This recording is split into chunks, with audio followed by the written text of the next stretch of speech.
and welcome to Framed Canvas, Cuffs, and other stuffs. This podcast is about crime.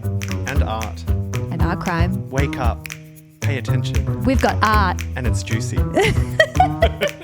Hello, Joel. And so we're back from outer space. Look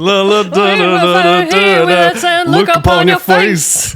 How are you, Joel? I'm great. It's been a minute. I know. I don't know if it'll, because we've had episodes continuously coming out. Because we're just so good. So we've been on a break, but the podcast has still remained consistent. That's planning. Yes. Pull back the curtain. Where have you been? What have you been up to? Well, you know, I've just been in a little town called Europe. Oh, my God.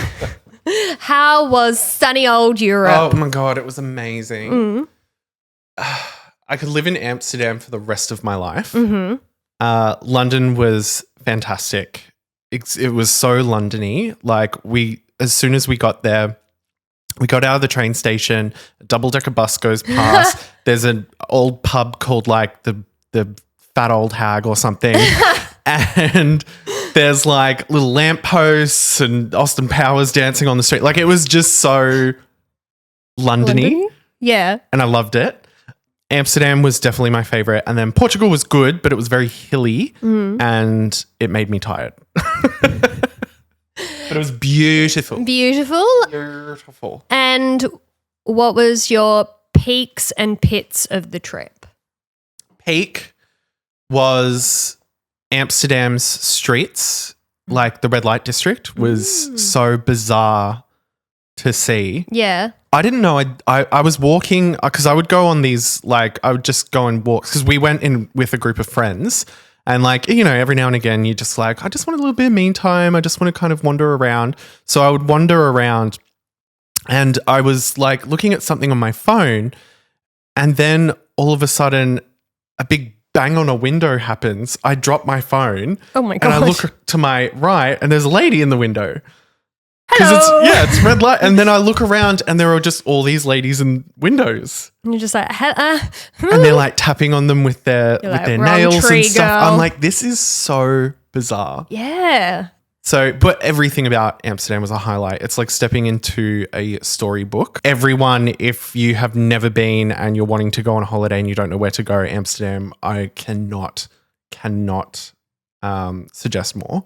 Great art as well. I didn't get to see any Dutch impressionists. There was a Dutch impressionist museum while I was there, but I just didn't get the chance. Oh, well, next time. And what was your pit of the trip? We didn't really have many pits. Oh, that's a good trip. My partner Lachlan, his luggage didn't make it to Portugal. It's decided to stay in Amsterdam.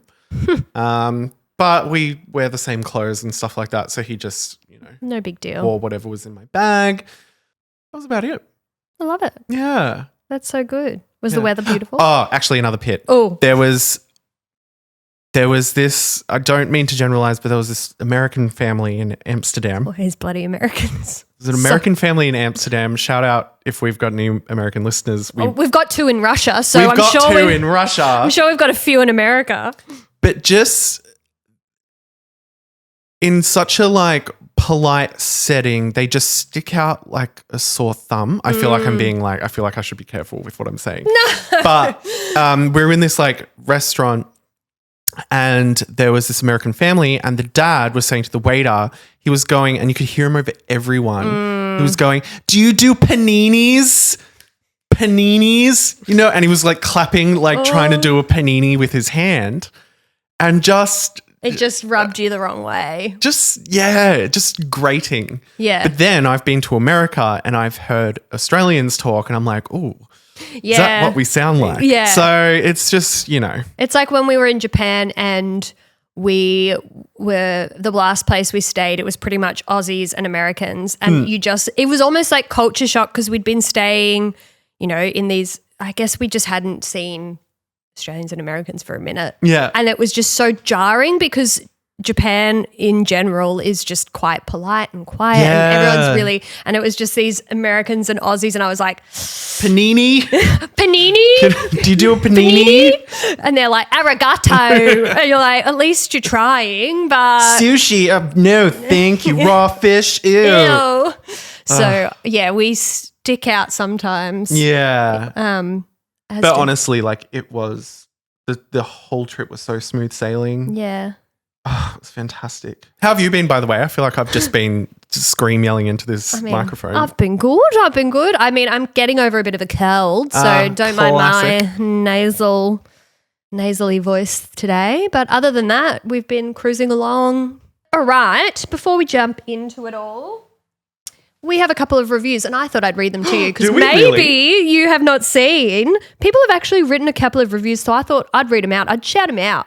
And even if they are our friends, love them. That's fantastic. Thank you for giving us 5 stars, all 3 people who have commented. Yay. And if you haven't, now's the time. Now's the time. Don't do anything below because we can't handle that. No constructive criticism, please. No. The first one says, 5 stars, the art history teacher I wish I had. Aww. Fantastic listen. A fantastic, fun and easy listen. So interesting to hear about the art we all know and love. So cute. And then the final one was, this podcast is so much fun, fascinating and entertaining. My new fave, Steph is such a natural storyteller and Joel is perfect as an enthusiastic sleuth / hype man. Love it. Locking it in every week. Full body chills. That just made my nipples hard.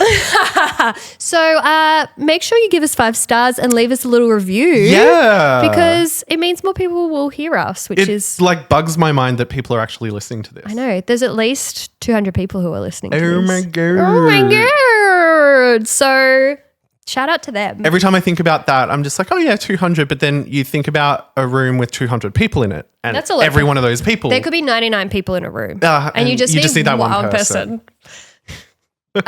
So what are you recommending this week, Joel? Well, I'll do it quick because I feel like we've been yap at the start of our episodes like for ages. In Amsterdam, I went to this museum called the Moco Museum, which is in this big, beautiful house, like 3-story house. And they were doing an exhibition called like The Masters or something. I can't remember what it was called. I did a little video vlog thing while I was there. I'll put that on our Instagram when this drops. Cute. I did like a little walkthrough and whatever. Ooh. But it really stuck out to me because, and it was the only kind of gallery that I went to while I was there, but it stuck out to me because there was pieces by Yayoi. Oh. And I was just like, oh, Steph loves Yayoi. There was some Banksy. There was some Keith Haring. Marina and Ambrovovic. Yes, that's the one. Marina Ambrovovic. Yep. There was a piece by her in there and then a whole heap of others. And then on level 1, there was a Robbie Williams exhibit. And what's he doing exhibiting there? He's doing art. And what? Yeah. Is it good? Yes. Oh. It was surprisingly really good. They're pieces he's done kind of that are expressing his like mental state. Oh. But they're these like kind of really bold, kind of Keith Haring-esque paintings. And I was walking around, I was like, these are actually really good. Fantastic. Oh. And so not what I was expecting from Robbie Williams of all people. Yeah. So that was actually weirdly fascinating. When I was in the big house, it started like raining outside and I was like looking out the window and I'm like, God, I love this. Amsterdam and you've got Holiday Magic. Holiday Magic. Oh. Yeah, it was fantastic. Cute. What do you recommend? This is a real well, it's just a quick one. I'm going to recommend, it's actually a TikTok account. Oh. It is a guy called Jack, I think it's like Jack Cunningham. I'll put the correct word on here. Mm-hmm. He cleans his house on TikTok and it's so soothing, and he does a Sunday reset every week. I'm so into that. And I love watching it because for those of you who don't know, who doesn't, I have ADHD, and when you need someone to kind of like, it's called like body mirroring. So you can't get anything. If you can't get something done, if you have someone who does something similar next to you, it helps you be able to do it. So when I'm in the mood to clean, I watch a few of his videos before I do it, and then I deep clean the whole house to the point. Oh my it's the best. God, I love that. How dirty does he make his house during the week? Honestly, I think it's all staged. Yeah. And he's probably just cutting together the same video, and I'm like, Oh my God, But it's I like love that. he has this thing where he like gets a microfiber Swiffer thing, and that's for the floor, but he uses it on the walls. And I got one of those the other day, and I went, our walls have never been cleaner. Oh my God, amazing. It's just a real. It's I a real love people vibe. cleaning rugs, really, really dirty rugs. Yes, Does that with mean they've I have got the. ADHD? I mean, if you then go and clean the rug it yourself, makes me then want to yes. clean a rug. Well, It's so satisfying, and I'm just like, get it cleaner, yeah. cleaner, And then you cleaner. you see the pattern come through, and they Yes. hose it off, and you're like, yes, Yes. So yeah, highly recommend. If you ever need to clean, watch him because it's therapeutic. I'm totally into that, and I do need to clean today, so maybe I'll have to watch a couple. Yes, So I'm not in the mood. not in the mood. Also, before we jump into it, news, like art news. So we have recorded our Anna Delvey podcast, and this will come out after. So at the end of it, we mentioned that Kelly Catrone and Anna Delvey are friends. The other day, Kelly Catrone posted on her Instagram, and she tagged Anna Delvey, and they've started something called Outlaw Media. And I don't know anything about it. She just tagged it in her stories and was like, something's coming. And I said, Outlaw Media, what is this about? Ooh. So I can't wait to see. But obviously they're working together on something. Can we send them the link to our podcast and just see say- if they respond? And say, hey, Just guess what? We talked about talked you. 'Cause about we didn't you. we didn't drag her across the coals or no, anything. we just- kind of liked it. Yeah. Shall we jump into it? Let's go. All right, let's kick it off. It is June 3rd, 1968. Oh, we're in the 60s. We're in the 60s. We're in New York City as well. It's a whirlwind of colour and chaos. The streets are alive with the clash of high society and underground subcultures where art and crime coexist. New York is on the brink of monumental change. Earlier in the year, there had been riots sparked from Dr. Martin Luther King's assassination. Yeah. And Stonewall is just 1 year away. Oh, what a time. The AIDS epidemic will also reshape the city, but that won't happen for another 12 years. Yeah. So still got a little bit of time before that really hits New York I wish City. I could go back and warn them. And say, hey, Yeah. guys. There's about to be a lot of stuff going on. Yeah. In the midst of this vibrant backdrop, a woman in a blunt pixie cut and a large coat stands poised at the entrance of a building. Her coat is pulled tightly around her and her hand is hidden in her pocket. She steps into an elevator where a man joins her. He breaks the ice with a compliment, noting that she looks nice and it's rare to see her wearing makeup. The 60s. Okay, 60s ass. 60s, Yeah. am I right? The elevator ascends and the doors open to reveal a room bathed in a strange, shimmering foil. The woman and the man step out, walking into the heart of this artistic sanctuary. The room is buzzing with activity, people moving around, and there is the distant... I know where we are. Yes! I was wondering if you were going to clock it. I was like, what the fuck? Foil everywhere. What is this? Some kind of conspiracy theorist? The room is buzzing with activity, people moving around, and the distant ring of a phone interrupts the hum of creativity. The man hurries across the room to answer it, lost in the midst of chaos. But as the man engages in the phone call, the woman in the coat makes her move. She steps closer, her face unreadable. With a swift and deliberate motion, she pulls her hand from her pocket, revealing a gun. In an instant, she fires 3 shots, sending shockwaves through the room. Yes. Do you know who she shot? Andy Warhol. She has shot Andy Warhol. Yes. We're going to talk about the shooting of Andy Warhol. Wow. And fantastic. I know. That's so art crime of us. It really is. You'd think this was an art crime podcast. I know. The amount we talk about art and crime, who'd have thought? Andy Warhol, but we are also going to touch on the shooter, Valerie Solanas. So before we jump into Valerie, what do you know about Ms. Warhol? Pop artist Yes. from the 60s, white hair, black rim glasses, had a big warehouse where he had all the movers and shakers at the time hanging out, like Twiggy and whatnot. He would have these muses. Yep. He would surround himself with muses that would inspire his art. Muses and drugs and all this, that, and the other. Kind of was he sexually ambiguous, or was he full blown gay? He was full blown gay, but at the time he was a bit more like every kind of thing. He was just kind of more so. He loved women. Through his life, he was obsessed with his mother. Yeah, he had a really close bond with his mum, but he was a gay man. But I don't think he ever really said. He only had relationships with men, but he never really said like, I'm a gay man. I feel like his most famous art piece would probably be the Marilyn Monroe. Yeah, and the Campbell's soup cans. And the Campbell's soup cans, of course, the soup can. Factory is the factory. What his space was called. So Andy Warhol wasn't just an artist, he was a cultural phenomenon. Yeesh. A larger-than-life figure who transformed the art world and left an incredible mark on pop culture. He was born Andrew Warhol.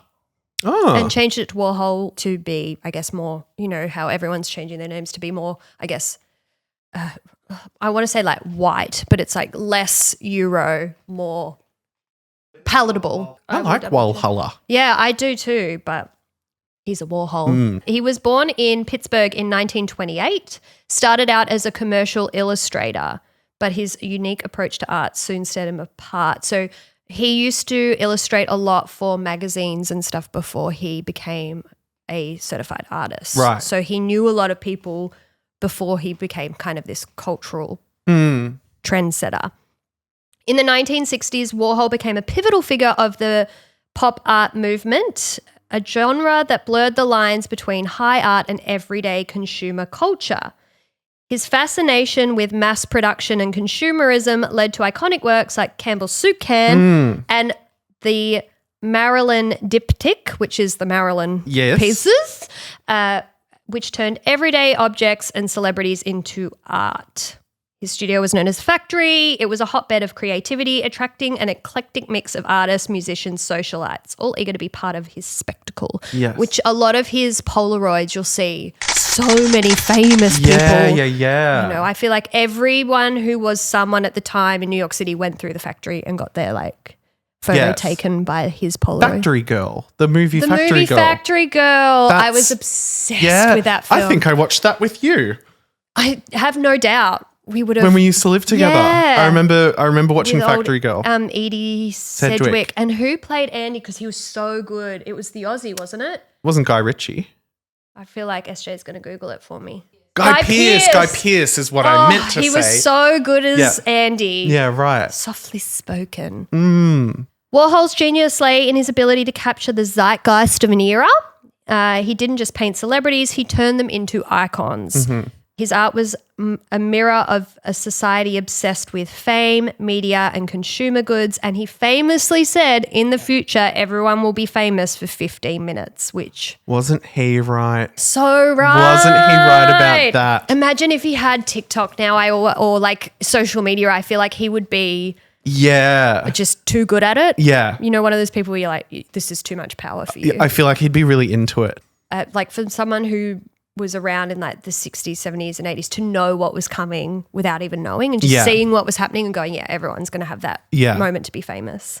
By the late 1960s, Warhol was not only a household name but also a symbol of the avant-garde art scene. His influence extended beyond the canvas, shaping fashion, film, and even the way we perceive art and fame. Warhol once remarked, art is anything you can get away with. So he certainly pushed the boundaries of what art could be. A good quote. It is. So he was really heavily criticized especially when he was up and coming. So because he was doing such mass-produced art, he was just like, I'm going to do screen printing because it's quick production. Yeah. It's like people are going to buy it, put it on the wall. They think it's pretty cool. Did it take him a while to get it off the ground? Because I can see his style of art being a bit, because there was nothing like it. People being like, well, what the hell is this? Why would I want a picture of a soup can? I think it took a minute for people to realize his genius, but the interesting thing was he was using things like celebrity and everyday items that made people nostalgic for his work. So people already had a connection with it without even realizing. Yes. And because he was kind of coming up with, because he was already known in the scene as like a illustrator when he started to do more of this stuff. So one story is, which is like a side story to this, one of his major kind of first benefactors was Jackie Kennedy, and she bought a few of his works, and he really pushed that relationship because he said she can open doors for me and get all of her like rich friends to buy art off me. Yeah. So he knew how to network, and I think that was his biggest thing, that because he was so good at networking and knowing where to place his art, he made a lot of money while he was alive. Network to get work. You love it. I love that quote. You love it. He had Interview magazine. He was obsessed. Yes. Him as himself was quite a quiet guy, but he was obsessed with being famous. Yep. So he, in the later part of his life, became like a model and wanted to be on television. He started his own TV show. Really? Yeah, he had a TV channel, I think, and he made movies. I think he made up to 650 small films. Wow. He just wanted to get his art out there everywhere and be everywhere. Yeah. And he wanted to be around these famous celebrities. And because he was creating this environment where he could do that, it meant that he was kind of becoming famous because of who he knew. Yeah. He was fascinating. Yeah. So, should we talk about Valerie? Yes. We know a little bit about Warhol. Let's talk about Valerie. In order to understand why she did this, we need to go back to the beginning and get her point of view on her life. Mm-hmm. I think there's an American Horror Story episode about her. Yeah. Lena Dunham. Yeah. It's a pretty dark backstory. Mm-hmm. Valerie was born in 1936 in New Jersey. It was she would be born into a life that was anything but ordinary. Her father was a bartender and her mother worked as a dental assistant. Okay. Valerie also had a younger sister. Her father was of Spanish descent, born in Montreal, and her mother was an Italian-American with roots in Sicily. Valerie grew up in a household that was as diverse as it is troubled. Mm-hmm. So here it goes. Valerie's childhood was dark. She later revealed in her life that her father had regularly sexually assaulted her, a trauma that would shape much of her life. Her parents divorced and Valerie's mother remarried. The new family dynamic was far from harmonious. Valerie didn't like her stepdad and began acting out, skipping school. Classic. Tag yourself. And was challenging authority at every turn. Mm-hmm. Even as a child, she showed signs of her fierce spirit. She made money by selling insults to other kids for like dimes. Oh. So she'd write, because she becomes a writer later on, but she would write really cutting insults and then would sell them to the kids. Yeah. And she would beat up classmates for picking on younger boys. And she even hit a nun, which at that time, heckers. Rebel. She's just a little rebel. By 1949, her rebellious streak had become too much for her mother to handle. She was sent to live with her grandparents, as they always do. Yes. Unfortunately, life didn't improve. Her grandfather was a violent alcoholic. Oh, God. She can't get a break. Yeah, and he frequently hit her. At just 15, Valerie decided she'd had enough and she ran away from home and lived on the streets, surviving by sheer will. At 17, she gave birth to her son, David, fathered by a married sailor. So, yeah, the baby was taken away and Valerie never saw him again, which in I think it would have been 1950s, early 1950s. That's not that uncommon for an unwed mother to disappear to camp for 9 months and then come back and everyone be like, where'd you go? The baby's with the nuns? Yeah, the baby's been put up for adoption. Yeah. Given to another family. Mm-hmm. It was also said that at some point she had a daughter before the son. It is believed that the daughter that she had was raised as her sister, which was not uncommon either. Okay. Which is such a weird dynamic. So she's had a pretty tough life so far. Only 17. Yeah. Far out. She's living. But despite the chaos in her life, Valerie is smart and driven.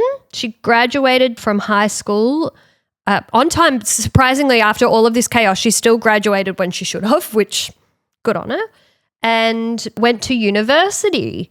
During her time there, she even hosted a call-in radio show, dishing out advice on how women could stand up to men.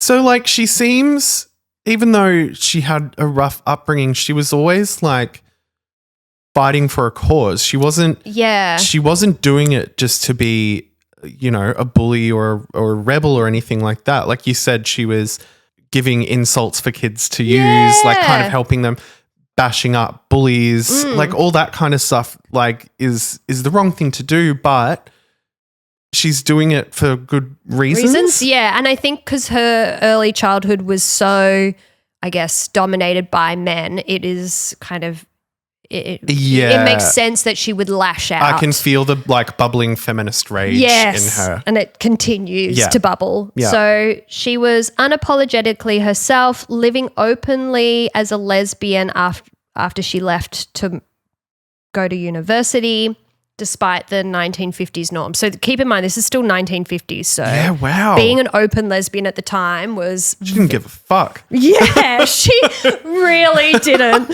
She continued her studies at the University of Minnesota and studied psychology, and she worked in an animal research lab.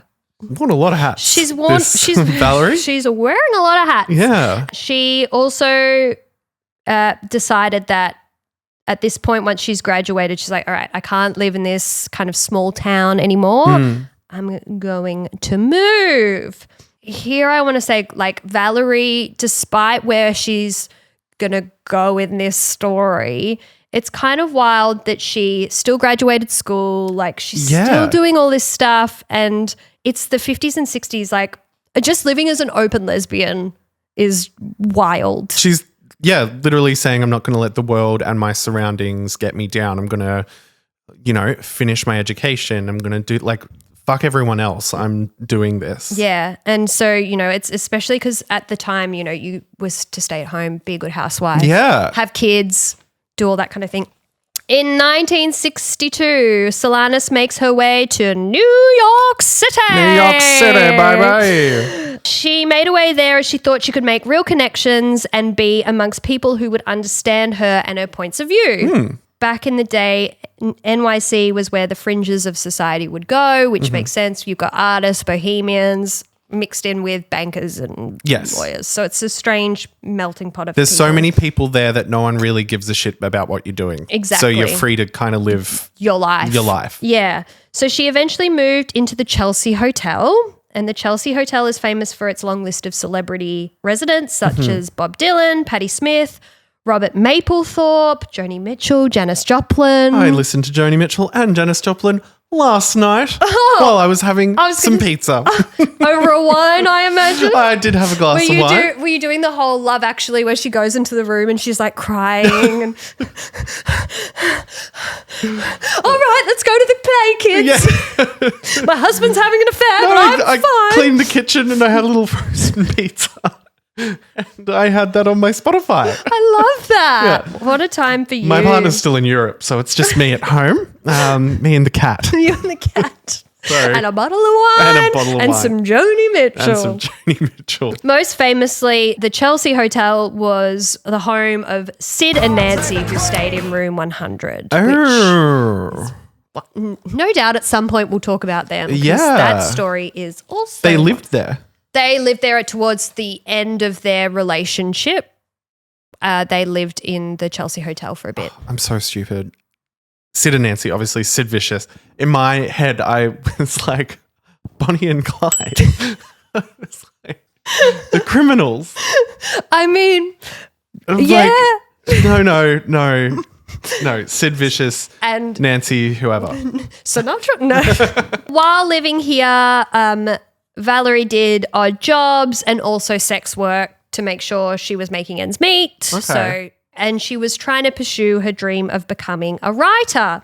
It was during this time she started to work on what would become her most infamous creation, the Scum Manifesto. Oh, that rings a bell. So SCUM is an acronym, Joel. Mm-hmm. Can you guess what SCUM stands for? Society? Mm-hmm. Society Center? Are you saying mm-hmm? No. Society. You can just guess. Scum. Society Center under men. Oh, you're close. No, is it under men?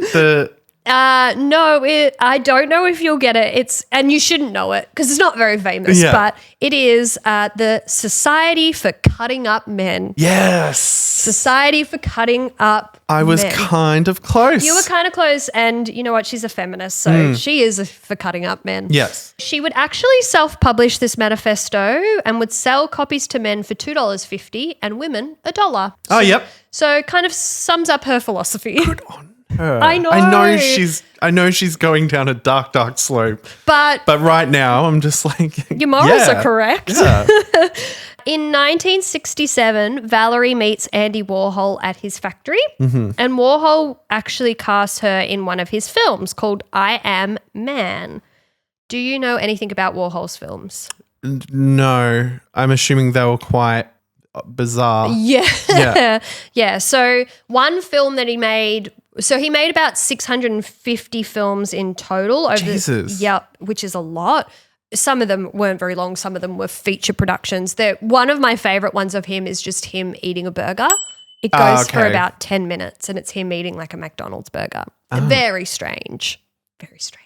But takes me 10 seconds, if that. If that. I'm still in the gobble, car. Gobble, gobble, Gobble, gobble. It's no surprise that Andy moved into filmmaking. He was obsessed with pop culture. Andy's films were not like regular films that you see in the cinema. His films were about capturing the mundane, everyday moments in life.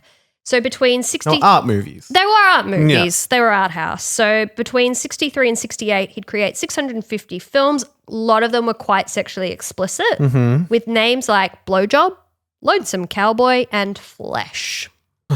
So we kind of know where he's going with these films. Yeah, it sounds like search tabs on my iPad. Just in Pornhub. Yeah.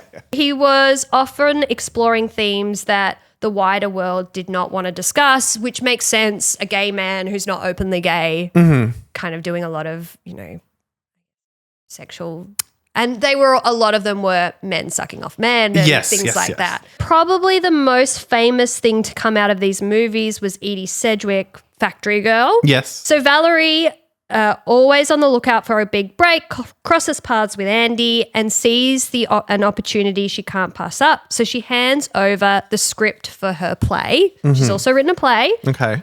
Can you guess what her play is called, Joel? Scum.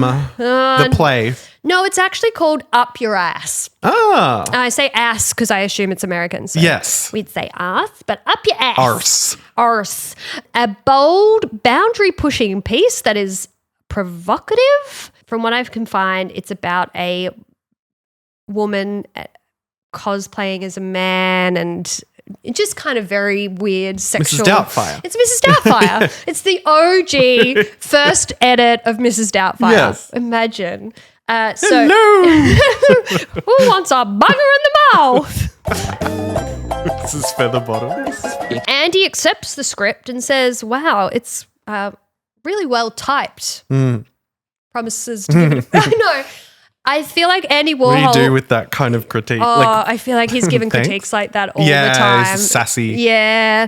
So he promises to give it a read, but then things don't go as planned. Behind the scenes of the factory, Warhol was kind of no stranger to scandal and starts to second guess the script. He thinks maybe it's pushing it a bit too far. But Valerie's script of Up Your Ass. I mean, if Warhol thinks you're pushing it too far, it's probably pushing it too far. Yeah, and from what we know from Valerie, she's pushing the boundaries. Yeah. He kind of just lets it kind of slide. Apparently, in factory law, he found it so explicit and shockingly graphic that he suspected it might be a trap set by the police. So, because a lot of this stuff, especially because it would still have been illegal to be a homosexual, I believe, and commit homosexual acts in 1960s. No? Maybe not, depending where you were. Sodomy would we have called it? Let's find out. I'm going to Google this because now I don't know in New York though. I mean, 1996 was when it was still illegal in Tasmania, so. Tasmania. Let's find out. Let's do some live action. 1980.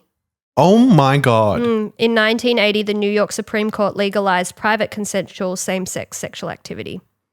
Keyword being private. It's no one's allowed to. No one's business. No one's business. Why do you care? Anywho. It would have been illegal. Trap. A little honey trap. It's kind of smart to think that way. Yeah, I guess as well. Because it could have been. Because it really could have been, especially he would have been well known at that time. That would have been a way to get him. He goes, it's a trap set by the police. I'm just going to put it to one side, and the script mysteriously disappears. I wonder how explicit it was. I wonder what she wrote. I'd like to read. My curiosity is I want to know what she put in there. Yeah. And how, like, if it made Andy Warhol go, gasp, clutch his pearls. Michael, what would it have been? Like snuff vibes. Yeah, I think it might have been quite. I also think it was about degrading men as well. So I feel might like, have been. When Valerie comes back to check on her play, Andy gives her the bad news. The script is lost. Sorry, babes, don't have it. But to make matters worse, he kind of just offers her a job as a typist, saying, you can type well. Do you want to be my typist? What a slap in the face. Yeah. Valerie goes, no thanks, I'm not doing that. She demands compensation for her lost work, but instead of giving her money for the script, Warhol offers her $25 to appear in his film, I Am a Man, as like a kind of consolidation prize. Right. Like, I'm not going to pay you for the script, but I'll just pay you to be in my film. Do you want to just be in my film? $25. I know. But then you're in a Warhol film. Yeah. But then would you want to be in a Warhol film? Just a lot of questions to ask yourself in 1968 New York City. I think for $25 at that time, I'd probably do it. That would be quite a bit of money. Yeah. I mean, she's selling her book for $1, so. Yeah, true. That's 25 copies of Scum Manifesto. Yeah. So Valerie takes the role and she makes sure it's one to remember. In one scene, she leaves the film's main character, played by Tom, with the unforgettable line, I'm going to go beat my meat. Oh, maybe that was the first time that phrase was ever uttered. Maybe that's the one. That's where it started. It's beat my meat came from Andy Warhol's film I Am Man. Despite the tension over her script, Valerie finds some satisfaction in her performance. She even brings Maurice Gugordis, the founder of Olympia Press, to see the film. He later describes her as very relaxed and friendly with Warhol, a surprising twist given the drama over her lost play. Yeah. Valerie also has a non-speaking role in Warhol's film Bike Boy. Bike Boy? Bike Boy. Oh. It's not uncommon for Warhol to lose things like a script. He probably did lose it at the time or just put it in a drawer. Apparently anything that came across his desk, he would take and keep. So much so that there is now over 650 different time capsules that he had that's now in possession of the Warhol Museum. Wow. So he was a hoarder, and you can kind of see that in a lot of his writings as well. Okay. Do you want to have a break or are you good? We can keep going. Well, I could have a tiny little break. All right, let's have a break. Yes. Because that's probably a nice place to stop it for a minute. This is interesting. How good's the Billie Eilish Guess remix Brat Charlie XCX? Oh, have you heard it? Yeah, I don't like it. What? Oh my God. I'm just like, the beach. The beach. The beach. I don't know. Do you think it's pandering? To the lesbies? Yeah. Yeah. I Is think Billie Eilish, is Billie gay? Yeah, she's bisexual, I believe. Yeah. I think she's always I'm wearing pandering. Billie Eilish shorts today. Yeah, I think she's always pandering to the lesbies, to be fair. She is so beautiful, though. I can say that, can't I? Because she's over 16. She is, isn't she? She is. I hope so. She's 20 now, she's right? singing about eating out Charlie XCX. Yeah, so she's talking you'd about hope underwear. so. Anyway, let's cut that. 1, 2, 3. All right. The colour of my underwear. It's in my head. Yeah, but I just don't love it. Yeah. It's not for Are me. you not a Billie fan, like in general? I'm not a Billie fan. Okay. I'm not. She can now that I know that she can sing. Yeah. Because I was just like, all she does is kind of whisper talk. I'm like, I want to actually hear her sing, but now I've heard her actually singing properly instead of being like, oh, you want from me. I have a property. Where am I going? I did see. What are you doing? I'm sad. Going out to the shop. I'm really sad. Gotta go to Kohl's later. Pick up some baggy dinner. pants and I'm sad. But I'm also a millionaire. So how sad can I My be? brother and I have a weird relationship.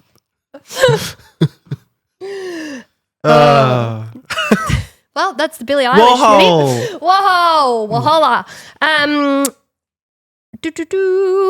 All right, so far, Warhol and Solanas have met. She's given him her script to produce.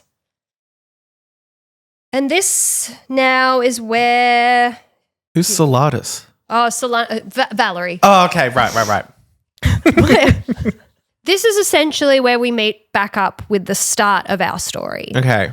It is believed that for some time that Valerie kept pestering Warhol about her script and producing her play. The one that went missing. The one that went missing. Yeah. And he kept being like, oh, no, I've lost your script. Sorry, baby. Yeah. See you later. When it became clear that Warhol wasn't going to produce the play, she said, give me back my script. You're stealing it. You're stealing it for intellectual property. Right. This is when she decides to catch the elevator up with Warhol to the factory, and he makes a comment about her makeup. She would have hated that. Oh, she would have hated that. Now that I know her. Now that you know who she is, she would have been like, well, now I have one more reason to shoot. Yeah. When she pulls the gun, she actually shoots multiple times, but she misses the first few times. She's not a great aim. Then she finally hits Warhol. He tries to shield himself and then he tries to shield himself. Then she gets one bullet in. He then hits a desk and smashes his face. Yikes. And falls to the floor. And then she walks up to him lying on the floor, presses the gun under his armpit and shoots again. Oh, under your armpit. Yeah. Oh, God. That would be would I prefer just right smack bang in the middle of my head or killing me or the pain of having your armpit shot? That would be so weird. It's such a weird sensation. Weird spot. Yeah. Ooh. And also why there? Yeah. Apparently also, this is just a side note. I didn't put this in the notes, but apparently Morrissey was there. Oh. Which is just a weird, and he was apparently there and said like, get out of here, lady. And she was like, no, I'm waiting for Andy. And he was like, okay, cool. Okay. So anyway, so she shoots Warhol. Then she also- In the armpit. In the armpit. She also shoots at art critic Mario Amaya. So she shoots him in the hip. And then she tries to shoot Fred Hughes, which is Warhol's manager, but the gun jammed. Okay. They scream at her like, get out, you need to leave right now. She does, leaving behind a paper bag with her address book on the table.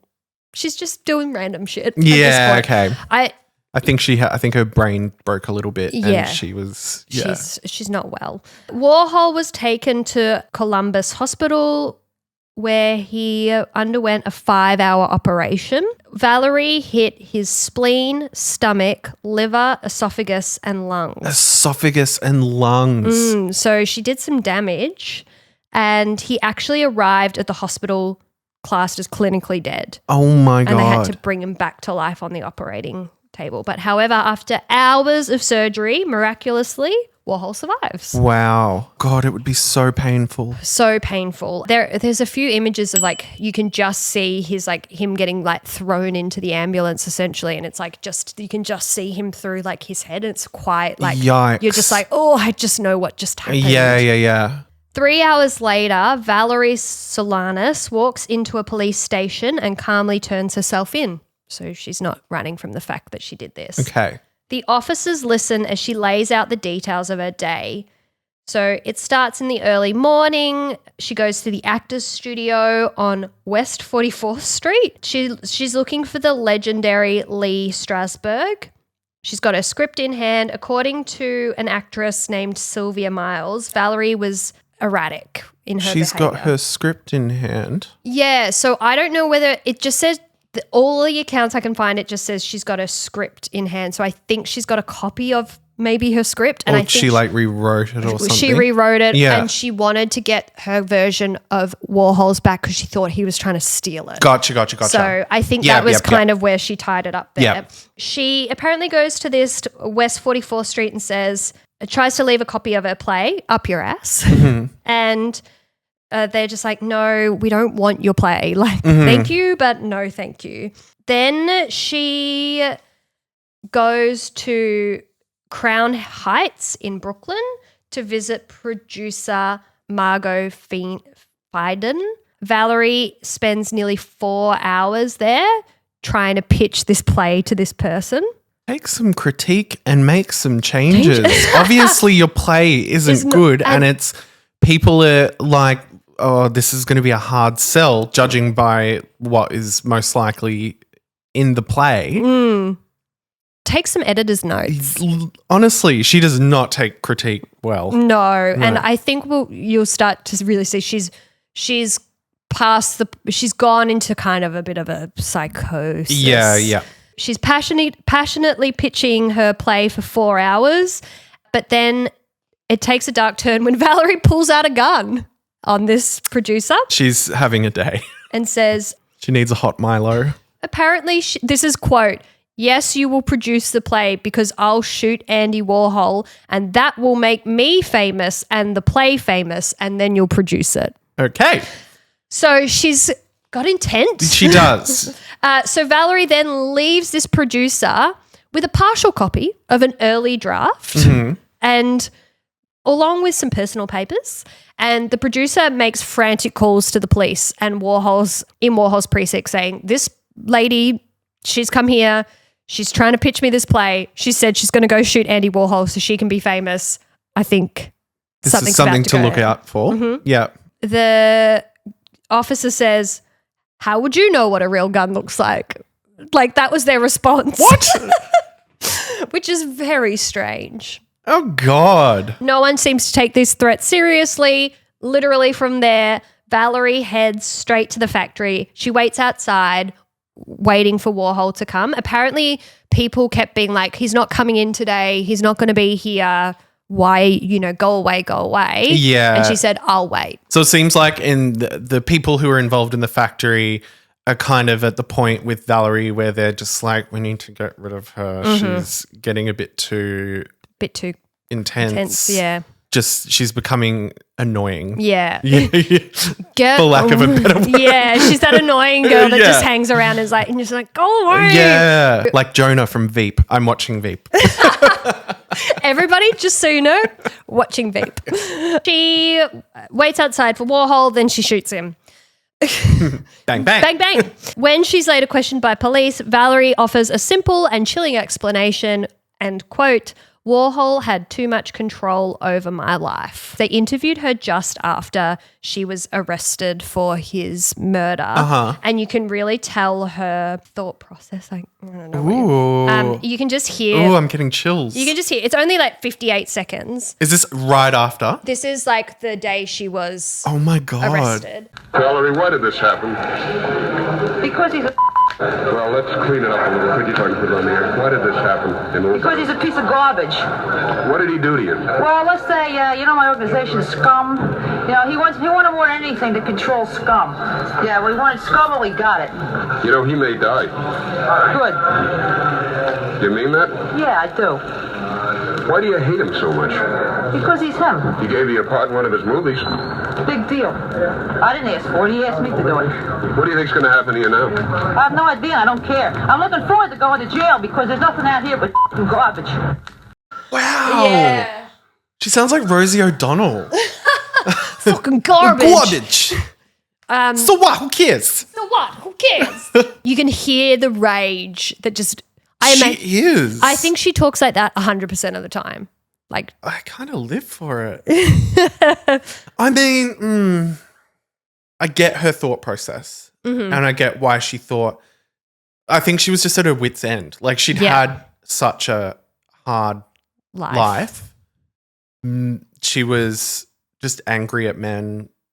Andy wasn't giving her like the time of day, putting her in a couple of movies, whatever, not taking her seriously. She was just like, you know what? Fuck this. Fuck this, you bang, garbage. Bang. Yeah, you garbage. You hot garbage. I'm excited to go to jail because it's just garbage out here. I mean, that's a pretty iconic quote. Yeah. Warhol actually spent 2 months after the shooting in hospital recuperating. Damn. The injuries were so severe that he would have to wear a surgical corset for the rest of his life. And they keeping everything together, literally. There's a image of him. He did like a photo shoot after. It's like you see his body cut up from all of the surgery.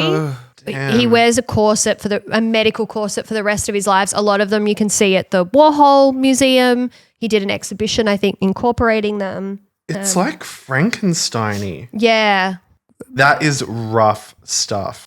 Despite the severity of the attack, Warhol himself actually never presses charges against Valerie, saying, "How can I press charges? She was just acting according to her nature." At the time, Warhol was very much about taking people at face value, no matter what they brought to the table. Yeah. So he didn't want to press charges against her. Is prosecuted by the state, I guess, because she shot a man. Yeah. So in front of a judge, Valerie was quoted saying, "This was a moral act and I see it as a moral that I missed." So she's like, I should have got the job done, essentially. Oh, right. So she's saying like, what I did was right and the only thing that I did wrong was that I didn't kill him. She really hated him. I wonder if there's more to their relationship than what has been released. Yeah, and I also think at this point, and it goes into it, there's clearly some undiagnosed mental health issues going on. 100%. And the trauma she's brought from all of her dad's abuse and her life choices has come out, and Warhol just happens to be the one to be taking the brunt of it. Yeah. Which is wild. Like just going from a few catty remarks to shooting him, I just feel like there must have been other stuff. Yeah. Or he was like promising her things and, breadcrumbing her along for whatever reason, like maybe for his own amusement. Yeah. Because he saw how like hungry she was. Yeah, and I think Warhol liked to collect things and people as well. So if you were interesting enough for him, he'd keep you around and keep you on the line because he wanted to have some, I guess, a bit of chaos around him, but these interesting characters that he could draw upon. Valerie was charged with attempted murder, assault, and illegal possession of a gun. Mm-hmm. She was later declared mentally unstable and a paranoid schizophrenic. Okay. So the judge actually said, I can't stand trial at the moment. You've got to go to a facility first and then we'll put you on trial. Wildly, months after the shooting, the Scum Manifesto was officially published by a company, the publishing house Olympia. So they published her works after the shooting. So she wouldn't have been happy about that. Well, I don't know whether it was because of Warhol or if it was because of her. I don't know who got the money in this scenario because I think at some point she also might have given him Scum Manifesto and she thought he was trying to take that. Scum Manifesto is separate to the play. To up your ass. Oh, to up your ass. Yeah, right. A year after the shooting in 1969, Solanas Valerie was deemed competent to stand trial. She did the classic move of refusing an attorney and represented herself, but she actually pled guilty and she received 3 years in prison. Okay. So not that long for shooting a man where he was classified as dead. Yes. While in prison, Valerie would write Warhol letters. Nothing about being sorry. In one letter, she used the opening line of "Dear Toad." Really didn't like that She man. really just didn't like him. She said that justice had been done, but now that the manifesto of Scum had been published, she said that, you know, she was starting to make her own money. So she must have been paid for it at some point. Yeah. She was starting to make her own money and was not having to be reliant on men to help her do this. So this might have been the first time in her life that she made money that wasn't attributed to men. Yes. Because all her life. Kind of what she always wanted. Yeah. So all her life she'd been doing things like sex work and, you know, working for Warhol and things like that. Yeah. So she's always worked for men. This was the first time she'd made, I guess, her own money in her own eyes. And you can actually see some of these letters at the Warhol Museum still to this day. They kept, he kept everything. Where is the Warhol Museum? It is in America, in Pennsylvania, yeah. You can see all of these artifacts. You can see his corsets there. Amazing. I'd love to go. Pittsburgh, that's it. She was released in 1971, and from that day, she continues to stalk Andy Warhol. After being released, she was homeless. She became a nomad. She started moving around to different parts of the country, and she would just sometimes call Warhol out of the blue. So she was still somewhat in his life, but on the periphery. Got a touch of the baby reindeers about it. Yeah, it does. She began writing again and creates another version of the Scum Manifesto. Okay. She was arrested a few different times for different offences throughout this period, and she ends up living in San Francisco. She starts doing sex work again and she becomes addicted to drugs. Also, like when she started to rewrite the Scum Manifesto, it was like very strange. It was about like her uterus had been, you know, the government had planted a chip in it or something, and so she's deteriorating. Yeah. She's not well at all at this point. God, that's a bit sad, It's isn't it? really sad. The aftermath of the shooting, Warhol kind of started to get a bit of paranoia about everything. So he used to go out all the time, and now he was starting to become a bit more of a recluse. Like he was a bit more protective about who he let around him. He also started to get a fear of hospitals because he was having so many medical problems after the shooting. Kind of didn't help because he didn't want to go back to hospital. So it was kind of this big vicious circle. Yeah, right.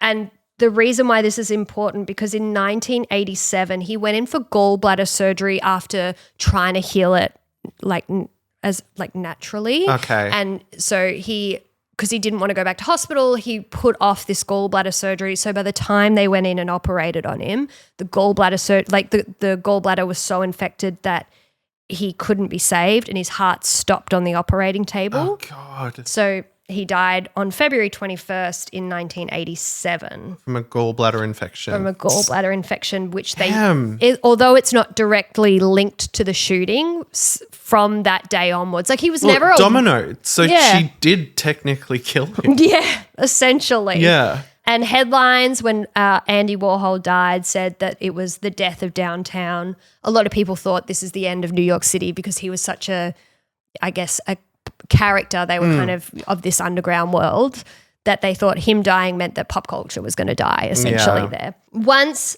Warhol died, a factory alum called Ultraviolet called up Valerie and said, you know, Warhol's died. Have you heard of it, the news? Valerie was like, no, I haven't heard of the news. So she's still kicking around. She's still kicking around in San Fran. So she goes, I haven't heard of the news. And then like literally without missing a beat was like, well, if he's dead, does that mean I get my script back? Like, so it's almost like still bubbling with that awful she's script. Like, she says, do I now have the full rights to like Scum? She's like really built up in her mind that Andy owns her life, I guess. Yeah. Almost her life rights. And it's almost like she didn't even register that he'd died and felt sad about it. She was just like, oh, can I get my shit back, essentially. Yeah. Definitely some mental stuff going on with her. A year after Warhol's death in 1988, Valerie would die of pneumonia. She was 52 and she was living in squalor. So pretty sad. Bit of a downer. Bit of a downer for everyone, to be Yeah. fair. Let's talk about how this shooting has appeared in pop culture over the years. Yes. So a year after the shooting, Lou Reed wrote a song for Warhol called Andy's Chest. Okay. And then in 1990, he and John Cale released a song called I Believe, which was literally just a song version of the story of Valerie shooting Warhol. He was friends with Andy, so I think that's Gotcha. why. In 1996, a film called I Shot Andy Warhol was released. Oh. And in 1999, Up Your Ass was rediscovered and produced in San Francisco. Oh my God. Yeah, so someone found it somewhere. And maybe now, because it's the 90s, People are like, the things bring that it were on. in it weren't as Salacious as salacious. it once There was. would have been other stuff that had come out since. Then in 2017, Lena Dunham played Solanas in an episode of American Horror Story Cult. Oh, it was in Cult. The one we didn't like. The one I barely watched. I don't think I watched a lot I of think it. I only watched the episodes where it was like about Andy Warhol. Yeah, I'm just like, Evan Peters, you're playing too many people. I can't keep up. Bring back my witchy girls. Yeah. Is it still going? Yes. Oh, I Kim think that, Kardashian was in the newest one. yeah, and I think the next one's going to be the last one ever. Are they going to bring back Paulson? Probably. And Jessica Lange? Maybe not. Oh.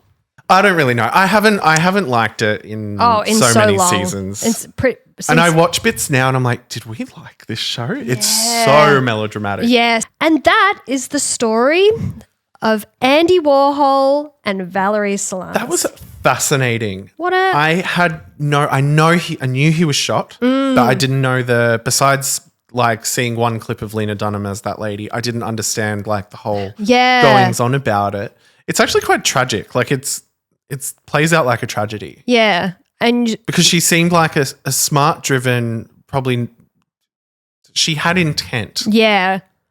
And she was clever. And to see her deteriorate into schizophrenia, drugs, all that kind of stuff, and see that envelop her life, even though she did the wrong thing, it's still quite sad to see that happening to a woman with, I don't know, who was probably quite smart and had artistic value. And could have done a lot of... And who'd been through so much as well. You wonder if her life had started now and if she got the help that she probably needed. Absolutely. What would her life have looked like? Yeah. And what would Andy Warhol's life have looked like? Would he have lived to be a little bit older than... I think he was 57 when he died? There must have been some other stuff that happened with their relationship that hasn't been released. Yeah, and I also think she was so intent on this scum manifesto. Yeah. And I think she saw that as her like life's work. I guess if a man is taking that away from you, which is the opposite of what she wanted, I guess that would be quite triggering for someone who's already in schizophrenia. And also when she was in that elevator, if she was having any second thoughts and then he just says something about her makeup, he's kind of bang, bang. sealed his own deal. Yeah. You know what, Andy? Maybe you are. Yeah. Maybe I won't shoot him today. Maybe I'm just hungry. Yeah. You look pretty there, kid. So that's the story. It was fascinating. That was so art crime. So art crime. We've been like veering into like different avenues lately. It's nice to come back to the origin, the roots of this podcast. Yeah. You know where to find us. You can find us on Instagram. You can find us on TikTok. You can find us out and about in the streets. Leave us a review, please. Yeah, more reviews. Yeah, we'll read them Even out. if you're friends and family of ours. Yes. Gimme. Yeah, we want to hear it, but no bad stuff. Yeah. Tell no one bad friend. Stuff. Don't. As always. No, we can't handle it. As always, tell one friend. Tell one friend right now. Call that friend. Call them up. Text them. Yeah. And say, got a podcast. Tell a dog. Tell a cat. But tell a person. Tell a person. Okay. Bye. Bye.